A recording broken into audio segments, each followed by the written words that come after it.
Well, this is part 3 of Business Insight today. In part 1, I gave you a background to my situation. I was in between jobs, so I had just moved on from a job uh, in the medical recruitment sector, and I was moving into a hands-on direct patient care clinical role in nursing. I had a period of November 2013 until just before Christmas 2013, which is December 2013. So within those 2 months, I had not received employment income. Of course, I did receive some income in December 2013, but it was part of what I was due. So my complex financial needs led to worries about how I was going to be coping. Added to that, there was the threat of health issues because it was winter and the flat where I was not very warm, and because finance was really stretched, I had to manage that situation. I also have had responsibilities. So I kind of was confronted with a lot of constant thoughts of am I going to make it? Is something going to go wrong? Can I manage the situation? And was this bigger than me? And there were times when I was pushed, really pushed, to close to irrational fear and panic.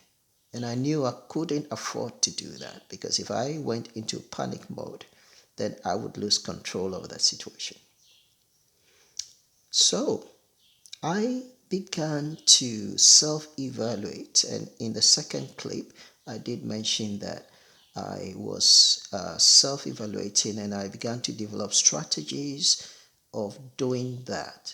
And because I did recall that in my years of employment, I always excel, I always made an impact, and I was aware that I did have skills. I was very gifted, I was blessed, and so my challenge then was to bring out the transferable skills and employ them in my personal circumstances. The very skills that I had utilized in my job role, I needed to find a way, that is the very problem solving skills I had utilized in my job role, previous job role, I needed to find a way to employ them in my life situation, in my transition from one employment to the other. How could I manage my finances? How could I manage the lack of finances? How could I manage to survive, to do that with integrity, with skill, and keep my health intact, meet my necessary responsibilities like mortgage payments and there's any other commitments that I had, and do all of that.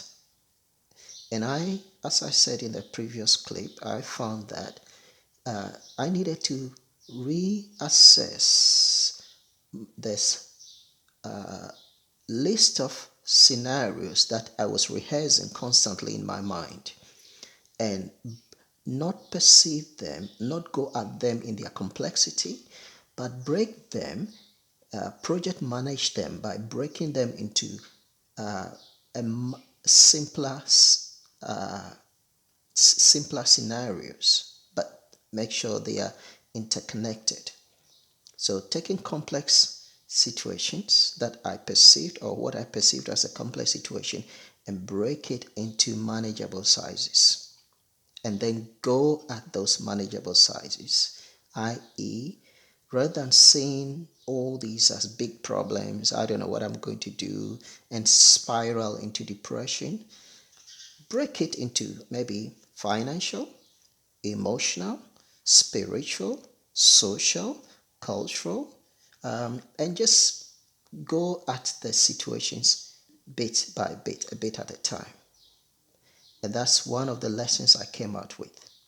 I realized that I needed to persevere. So, I, I have to make sure I don't quit. I should stay in the main course because I knew I had the potential.